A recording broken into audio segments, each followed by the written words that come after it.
lu war ci liggéey bi ak cër gi ñu leen jox tamit dafay baax mbokk yi ñu leen di jégalu di leen masaw parce que jamono dafa am fu mu toll te am na yu nga xamante ni nii vraiment nag ëpp naa def mbokk yi 77 670 91 81 donc ngeen wax seen gis-gis ak seen xalaat su ko defee rek mbokk yi ñu daal di wéyale li nga xamante ni moom mooy réaction yi. Voilà, donc 77 670 91 81 donc képp ku woote na nga gàttal donc di leen jéggalu di leen masawu donc ci li nga xamante ni mbokk yi donc dafa jëm ci xaarandi bi xam naa ni mi ngi bëgg a yàgg tuuti waaye muñal leen ñu rek donc fii ci kanam incha allah. Les enjeux sont nombreux, la sécurité, toutes choses qui ont fait l'objet de concertations, vous l'avez vu récemment avec le président de la République qui recevait plusieurs personnalités dans ce cadre-là, parce qu'effectivement, il faut répondre aux attentes des populations. Et pour ce faire, je peux vous dire que le profil, c'est vrai, on épilogue, on en parle depuis donc le départ du ci-devant ex-premier ministre Ousmane Sonko. Est-ce qu'il sera en politique, ce profil-là, ou un technocrate? Bon, tout à l'heure, on va vous donner l'information. Je vous permets, juste, Monsieur le ministre, secrétaire général de la présidence de la République, de venir avec le prochain Premier ministre ici tout à l'heure. Donc Aboubakry Kane, on les laisse venir. On vous laisse découvrir donc en même temps que tout le monde. L'image également. L'image, voilà. C'est lui qui va remplacer Ousmane Sonko à la primature. Voilà. C'est à vous, Monsieur le ministre.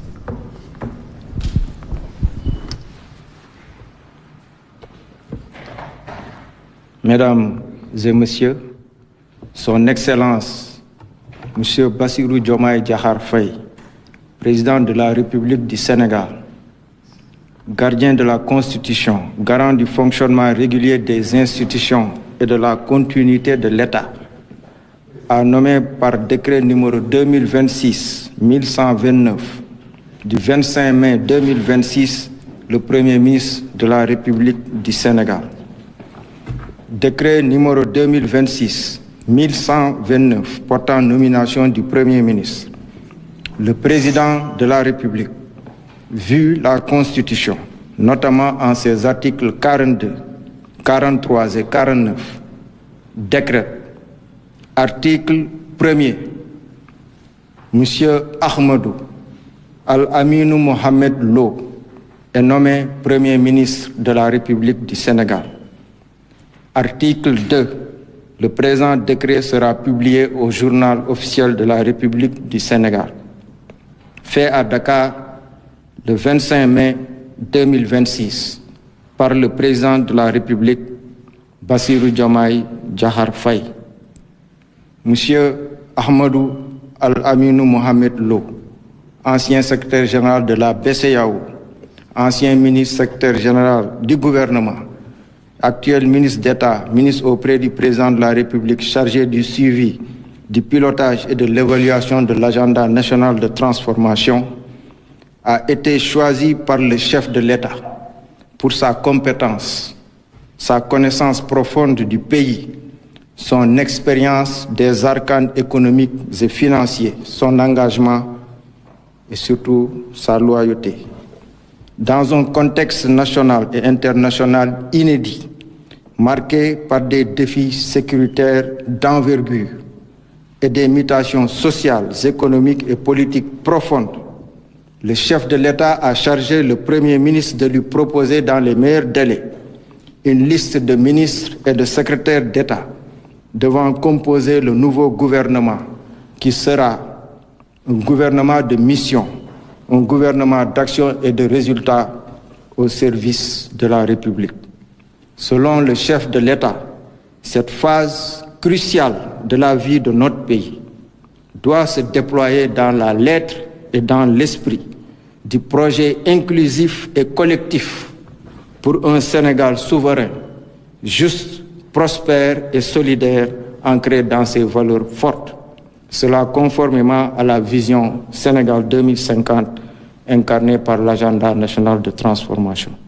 Monsieur le Premier ministre, nous vous adressons nos chaleureuses félicitations À présent, je vous passe la parole.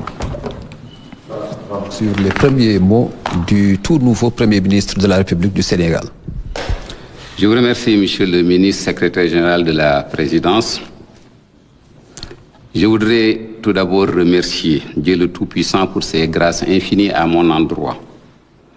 J'exprime ma gratitude à son Excellence, M. Bassirou Diomaye Diakhar Faye, président de la République, pour sa confiance constante à mon égard depuis son accession à la magistrature suprême en avril 2024 par des nominations successives aux fonctions de ministre secrétaire général du gouvernement, puis de ministre d'État auprès du président de la République en charge du suivi, du pilotage et de l'évaluation de l'agenda Sénégal 2050. Cette confiance culmine aujourd'hui par cette nomination en qualité de Premier ministre. Je considère cette nouvelle charge comme un sacerdoce. Sacerdoce qui a toujours été mon seul viatique, tiré d'une part de mon éducation familiale et de la devise « Savoir pour mieux servir » du Prytanée militaire de Saint-Louis, qui m'ont formaté, et d'autre part de ma longue carrière professionnelle à la Banque centrale des États de l'Afrique de l'Ouest, BCEAO, de novembre 1985 à mars 2026. Je voudrais saluer le travail fructueux, effectué et qui a permis de doter notre pays d'un agenda national de transformation, d'un master plan, d'un programme de redressement économique et social et d'une stratégie nationale de développement quinquennale sous l'impulsion du président de la République et la coordination du Premier ministre sortant, M. Ousmane Sonko, en ma qualité de ministre secrétaire général de gouvernement, puis de ministre d'État sous l'autorité du président de la République. Je voudrais souligner l'importance que le président de la République attache au devoir de mémoire vis-à-vis de tous ceux qui se sont sacrifiés, dont certains au péril de leur vie, pour les alternances démocratiques au Sénégal et plus récemment celle de 2024. Je démarrerai ma mission sur une bonne base, à savoir les réalisations du gouvernement sous les orientations du président de la République, notamment dans la déclinaison et la mise en œuvre de la vision Sénégal 2050, la reddition des comptes et divers autres domaines maintes fois rappelés en Conseil des ministres et lors des interventions solennelles de M. le Président de la République. En ces moments cruciaux de la nation, de la vie de la nation, nous devons tous être conscients du contexte d'urgence dans lequel se trouve notre pays, notamment la situation des finances publiques avec ses impacts sur l'économie, les impacts immédiats de la crise du Moyen-Orient sur les prix des produits énergétiques, et se retarder, mais manifeste, sur beaucoup de produits. Les tensions récurrentes sur le front social, dont la source est assurément cette situation financière difficile. Et enfin, l'environnement sécuritaire sous-régional délétère. Je rappelle que toutes les orientations de politique publique obéissent à un seul référentiel, l'agenda Sénégal 2050, dont la vision est un Sénégal souverain, juste et prospère, ancré dans des valeurs fortes. La mise en œuvre de cet agenda s'appuie sur un nouveau paradigme, l'exigence d'avoir un impact au travers des axes prioritaires suivants. Premièrement, il nous faut résoudre les difficultés des Sénégalais. Deuxième axe, le djoub djoubal djoubanti dans toutes ses composantes, qu'elles soient sociales, territoriales, comme pour la gouvernance. Et enfin, la souveraineté économique, géostratégique et culturelle. Le Sénégal est à un tournant. Cela appelle à une mobilisation de la nation autour de cet agenda. Sénégalais d'ici et d'ailleurs, jeunes, femmes, ruraux, citadins, société civile, autorités religieuses et coutumières. Tout ceci se fera avec l'exigence de maintenir notre engagement africain et notre label d'une référence en Afrique en matière de cohésion nationale et de défense de la démocratie. Il ne s'agit point d'un changement de cap dans les engagements de transformation systémique du Sénégal. C'est plutôt un changement de méthode dans la cohérence institutionnelle et de l'action gouvernementale voulue par le chef de l'État, en veillant à la fidélité aux engagements du projet, impulsé par tous ceux qui se sont mobilisés autour du programme Diomaye Président avec comme socle le PASTEF. Je voudrais par ailleurs rassurer le secteur privé local, les partenaires techniques et financiers et les investisseurs étrangers. Le Sénégal est un pays sûr et fiable et entend le rester. Cette charge de conduite et de coordination de l'action gouvernementale que j'ai acceptée avec humilité, mais détermination, repose sur la conviction fondamentale que seuls les intérêts du pays ont toujours guidé les décisions du président de la République dans la marche de l'État. Je termine mes propos en réitérant au président de la République et en formulant l'engagement solennel d'inscrire mon action de conduite et de coordination de l'action gouvernementale dans la loyauté vis-à-vis de son autorité, conférée par le peuple sénégalais et les intérêts ultimes de ce peuple. Je remercie mes parents, mon défunt père, paix à son âme, et ma mère pour les valeurs qu'ils m'ont inculquées de servir dans l'humilité et la conviction de nos responsabilités devant Dieu. Dieu qui dit ceci: et craignez le jour où vous serez ramenés vers Allah. Alors chaque âme sera pleinement rétribuée de ce qu'elle aura acquis et ils ne seront point lésés. Je sollicite vos prières, que Dieu veille sur le Sénégal et ses dirigeants. Salaamu aleykum mbokk yi. Dama bëgg li may njëkke mooy sant Yàlla ci xéewal yi ma defal. Di sant président de la République Bassirou Diomaye Diakhar Faye pour kóolute gi nga xam ne moom la def ci sama man mii depuis ñu teg ko ci kanamu réew mi. Def na ma fi ministre secrétaire général du gouvernement, defaat ma ministre d'État bi nga xam ne moo yore li ñuy wax agenda national de transformation, mooy gis-gisam bi mu gis pour nu ñuy soppee Sénégal ñaar fukki at ak juróom yi di ñëw. Kóolute googu nag coppaangol ga mooy tey nii bi ma defee ma nekk njiitum jëwriñu réew mi di premier ministre. Aw sas la waaye sas la woo xam ne dama koo jàppe ne loo xam ne sas woo war a jàpp, ndax man sasama sa nekk li nga xam ne moo nekk ci sama biir liggéey, ndax sas woowu maa ngi ko jëlee ci yar gin ma yare ci sama biir kër. maa ngi ko jëlee tam ci école bi nga xam ne muy Prytanée militaire de Saint-Louis, nga xam ne ñoom seen bàkk lan la mooy wut xam-xam pour mën a nekk koo xam ne da ngay nekk jëwriñ ci réew mi, da ngay nekk koo xam ne soxla sa réew mi la tax a jóg. sas woowu tam ni nga xam ne jàppe naa ko mooy ne am naa ñeent fukki at yoo xam ne def naa ko banque centrale. ci loolu nag laay yanoo yan gii ñu ma teg tey. ma bëgg nag sargal rafetal liggéey bi nga xam ne def nañ ko ñaari at yu weesu yi, nga xam ne moo tax ñu am li ñuy tuddee agenda national de transformation. téere boobu ñu tabax président de la République fesal ko octobre 2024. ñu defar fi master plan muy yoon wi nga xam ne jàpp nañ fukki at yi di ñëw incha allahu ci la ñuy jaar. ñu defar fi li ñuy wax programme de redressement économique du Sénégal jubbanti kom, nga xam ne dafa war a mën a tax sénégalais yi ñëw ànd ñoom ñëpp ñu defar réew mi ci lan ci koppar yoo xam ne war nañ koo wut. ñu defar fi itam li nga xam ne muul nañ ko ci ni ñuy doxale réew mi juróomi at yi di ñëw.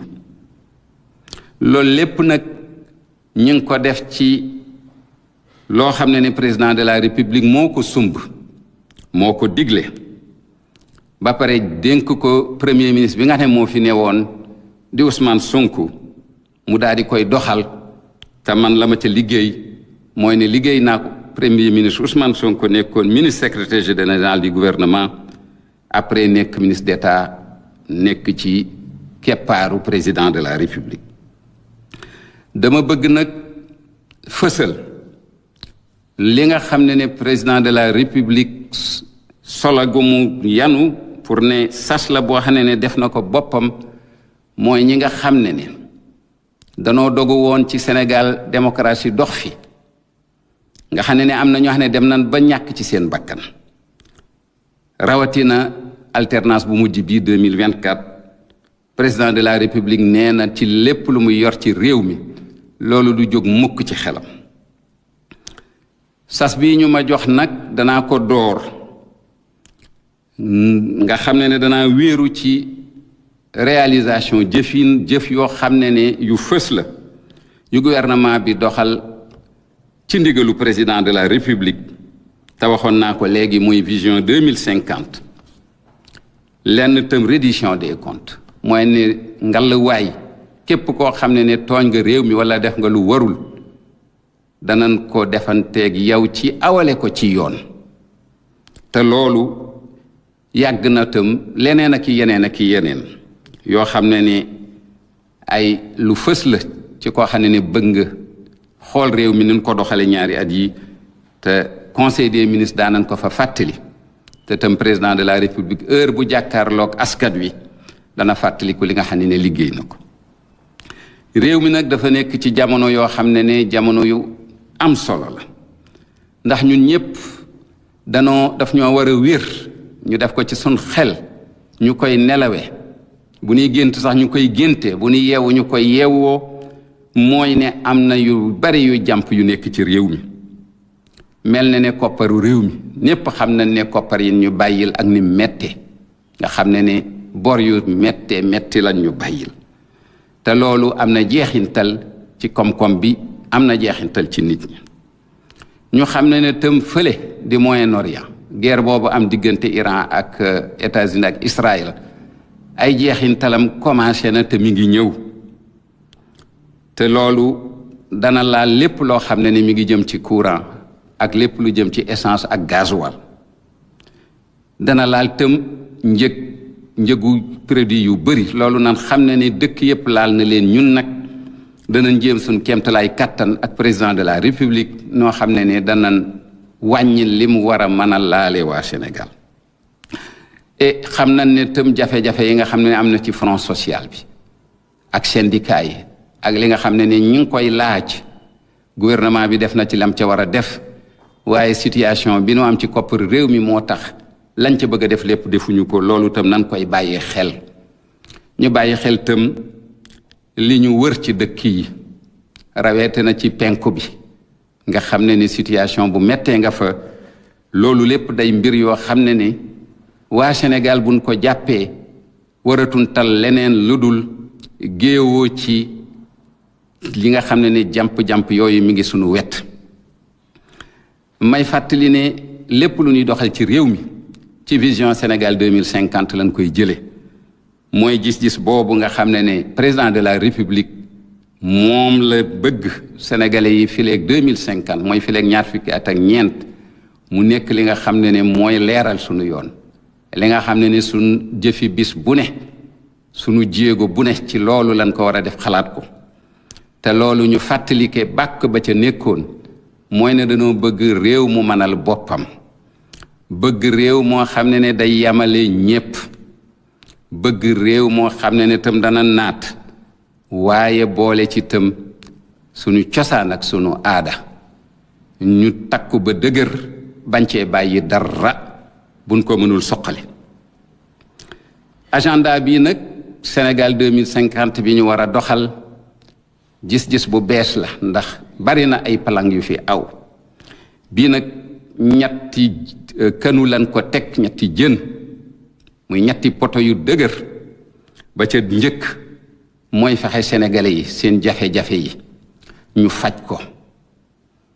ñaareel ba fexe ba jubal jubbanti nekk loo xam ne ni moo law ci réew mi ci li jëm ci jëflanteeg nit ñi, li jëm ci jëflanteeg gox-goxaanu réew mi, ak li jëm tam ni ni yore réew mi ba kumba am ndey kumba amul ndey bañati fee am. ñetteelu jën wi, ñetteelu poto bi nga xam ne ci lañ ko nar a defare mooy moom sa bopp ci lu jëm ci koom-koom, ci lu jëm ci sun doxalinteem digganteeg yeneen réew yi, waaye tam ci lu moom loo xam ne suñu cosaan ak suñu aada loo xam ne dañ ko war a dekkali. Sénégal nag daa nekk ci diggante boo xam ne diggante bu nu war a xool bu baax la. loolu nag dama koy fàttali ñépp danoo war a ñëw daje nekk benn, mu nekk ñi nga xam ne ñi ngi ci fii biir réew mi, ñu nekk bitim réew, ndaw ñi, jigéen ñi, ñi nekk ci kaw gi, ñi nekk ci taax yi, ñi nga xam ne ñi ngi ci société civile ak sunu kilifay diine yi ak sunu kilifay aada yi.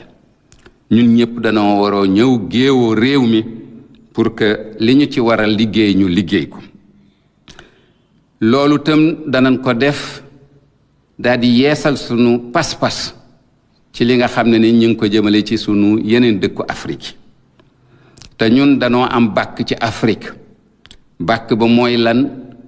mooy jàmm ji am ci réew mi nga xam ne ni amul seetlu xeet, amul seetlu cosaan, amul seetlu lenn, danoo ànd nekk benn.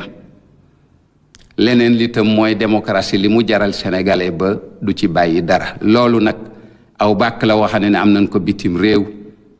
ñu ngi ñaan fii ñu toll ñépp xam ne bàkk woowu tam nanu fexe ba dara du ca wàññeeku, ndax Afrique a ngi ñuy xool, waa àdduna ñu ngi ñuy xool. lii président def nag du ne dafa bëgg changer yoon wan jëmoon ci li nga xam ne projet bi moo taxoon ñu fal ko. déedéet, daa bëgg changer doxalin rek, mooy méthode ba. daa bëgg tam mu am cohérence institutionnelle. mooy lan?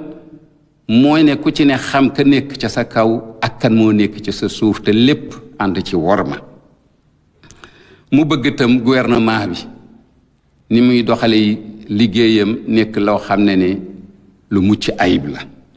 loolu rek a tax président de la république lii mu joyanti ko. waaye loolu nag du wàññi dara ci ni nga xam ne lu mu fasante wala nag réew mi fasante koog moom ci projet bi, te loolu du ca wàññi dara fasante boobu. danañ ñaan ñépp rek ñi nga xam ne àndoon na nag moom ñu mobiliser wu ci programme Diomaye président, nga xam ne li nga xam ne mooy ëkk wa ko téye woon doon parti politique bi ni wax Pastef. loolu la bëgg ñu àndaat ci, ña ko séqoon séq ko, Pastef tam yoonam wam ca amoon mu am ko ca.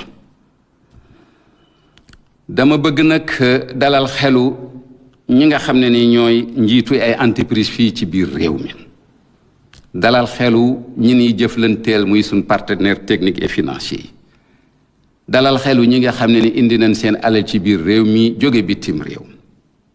Sénégal réew mu wóor la, Sénégal réew mu jata wóolu la, te Sénégal dana fexe ba nekk réew moomu nga xam ne lan ko doon xoolee démb dara du ci soppeeku. lii nga xam ne nag sas wa wun ma jox ne ma nekk ki nga xam ne mooy nekk njiitu jëwrin yi, day loo xam ne maa ngi ko nangu ànd ceeg toroxlu, waaye ànd ceeg dogu. te li ma yombalal mbir yi mooy ne dama am yaqiin ne loo xam ne lu ma gëm la, ne intérêt réew mi rek moom moo taxoon président de la république lu mu def depuis le 2 avril 2024 mën naa seede ne intérêt réew mi ko tax a jóg. fexe rek ba doxalinu réew mi nekk loo xam ne ànd naag lam waatoon ci kanamu sénégalais yi.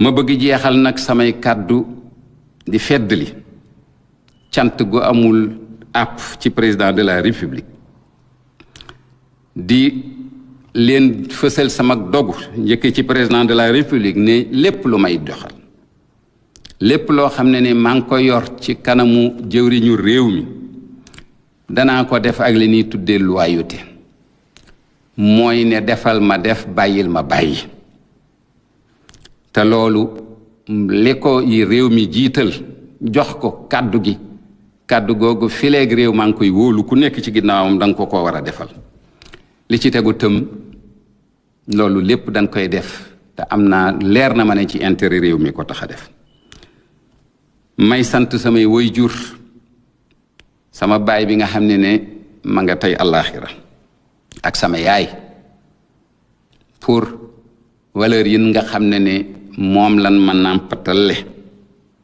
nga xam ne ay valeur la yoo xam ne toroxlu la te mu wóor ñu ne ñu ëllëg dañu taxaw ci sunu kanamu biir ba borom layoo la nga xam ne def nañ ko fii ci àdduna may jeexal di wax kàddu borom bi subhanahu wa taala ndax mi ngi wax ne ragal leen bis boo xam ne da ngeen dellu ci seen borom te ku ci ne da nga fa fekk sa pay te pay googu yàlla nee na du ca wàññi du ca yokk maa ngi leen sàkku seen ñaan te di ñaan yàlla mu aar Sénégal aar ñi nga xam ne ñoo ko jiite wasalaamualeykum wa rahmatullahi wa barakatuh. monsieur le premier ministre nga baal ñu rek xam nañ ni Sénégal ñaari fan dong la toog te amul premier ministre tey ñu tabb la ndax mën nañu xaar ni formation gouvernement bi bare comme ni yëf yi bare pour ngeen mën a jublu ci liggéey bi nga xam ne moom la njiit réew mi. waaw ni ñu koy faral di defee rek président de la République dana commencer consultation yi ànd ko ak man mi te nu mu gën a gaawee da ngeen am incha allah liste gouvernement bi jërëjëf. merci beaucoup voilà donc c'était là les premiers mots du.